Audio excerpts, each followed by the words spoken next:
How's that? All right. Okay. Thank you so much for coming. It's been a full day, and it's such a gift to be with you. I was supposed to come in 2020 and ended up doing Alison Hawthorne Deming's workshop via Zoom. And so this is really like a kind of fulfillment to actually be here in person and be with you, something that, was canceled, but then the gift comes later and in its own way in the right time. So it's really special to be here. I'm going to read a handful of poems from the book and then maybe one new poem. And I'm in a nonfiction workshop, which is fun to try new things, but I'm going to, stick with poems for now. All right. I'm going to read some sonnets and a few prose poems and a few little tiny poems. The first one's a sonnet called Sweet Tea. A single changed event would mean a different child, unfurling inside where that heart grew and stilled. So each small spoilage, broken apple, broken ankle, burnt apple caramel, I decide to read as choreography what led to this. As fog spilled over the basin of the hill, I chilled my voice to blue raspberry ice, artificial and distant. Describe dates, days, ways I bled in flush and clot. Now bathysphere, I house a slow advance, brain and bone, stretched seams silvering. Your red world of fish sounds burbling. I sing, you hiccup, lungs growing under skin that rises, ripples when your synapse fires. Sweet tea flutters you, swimming in sugar water. Sometimes still for hours, I prod, body, awaken. This is mine and yours under, it's you.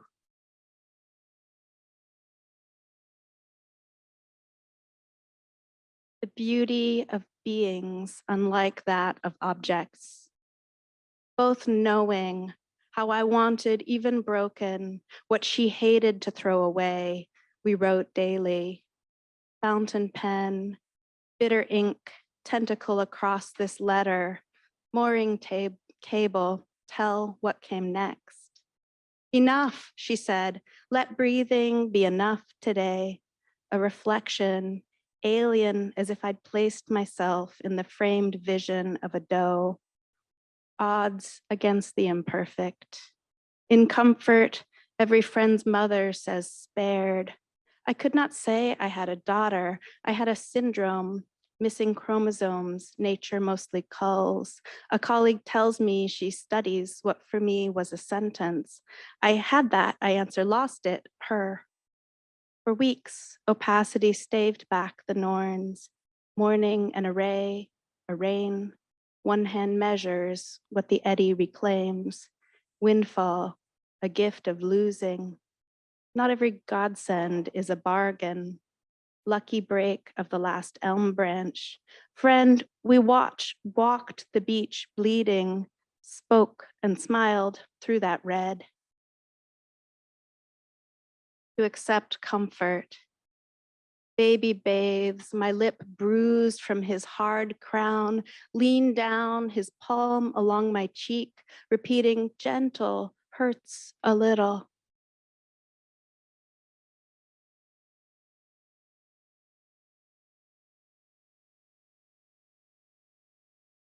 Bruised peaches, this one's another sonnet.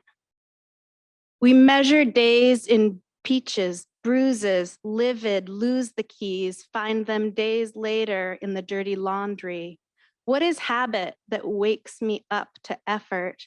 I cook but don't dust, read in bed, wash the sheets occasionally, eat the peaches before they mold, wear wool socks against a cold July. My signature slants O to a recognizable angle. What is unnoticed is unchanging. The B negative of my blood, unchecked, will reject babies that could have poisoned me in another age. Might effort tilt the ratio of my articles, definite stamp of all I've heard and hardened, indefinite in what I make. A child is variable, flung from the cells, being, substance, sown, self, in coming hours, a turn, determined angle, hearkening, effortless. Biology wakes me to that cry, subterranean, singing through the fabric, thin spread thing, I am still here. In the exhaustion of care. Night vomit, hot bath, you say, colder than I'd rather, I lather half your hair. 4 a.m., careful, I cough into the pillow, still you cry. Small hands all day, body unsovereign. How deep is patience? Mealy peaches, sweet thing.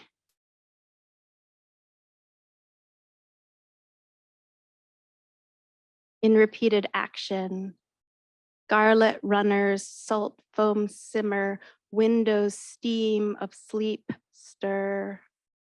Sheets of egg and flour thin through repetition, soft against my thumb.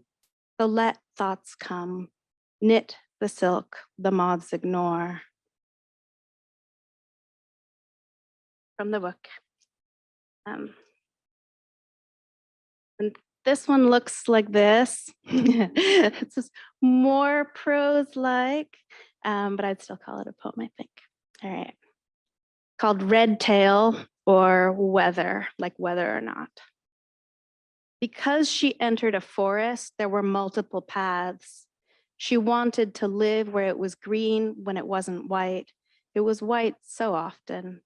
She looked for a chance to demonstrate virtue by releasing a wounded badger from a trap, trapping a swarm of wasps in a tree, treeing a rabid raccoon. Then the sleep changed to snow. Because she had children, she could only be where the story started. Perspective would soon shift away. The oldest complained a list. Steal flan, do stuff inside. I go to sleep first, but you wake up before me, he noticed. How come?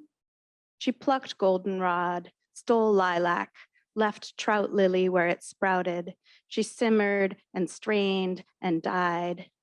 She saw a large fox with a fluffy tail, saw all the textures warm and cold can make of water and dirt, snow, slush, ice, mud, frozen ridges of icy mud, mosaics of shards when freezing rain, sheathing pine needles and twigs blew down with the wind, snow so cold it squeaks with pressure, a light dust of snow, and underneath slick ice.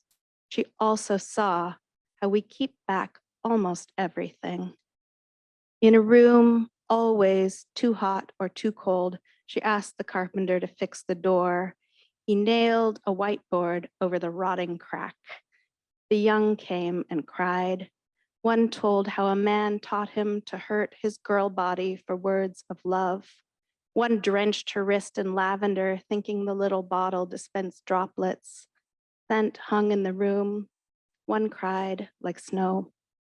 She entered the woods again, wore a deep red coat. She wanted to stay. She tried to run from uncertainty, white noise machines hissing in the corridors, fell asleep in a green wing chair, salty with dry sweat, face tucked into the corner.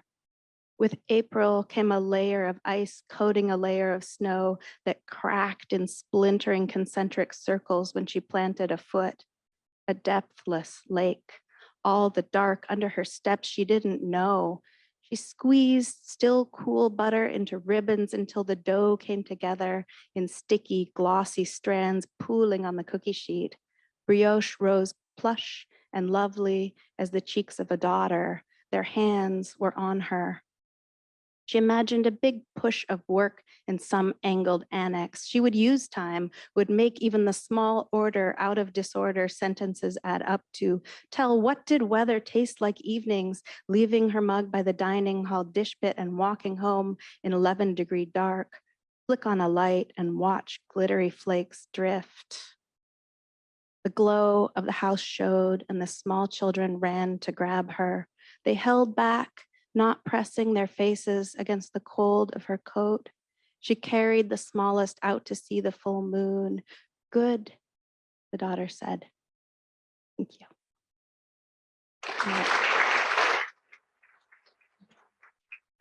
And I'll just say, I have some books there, and if you buy them, I'm allowed to buy other books.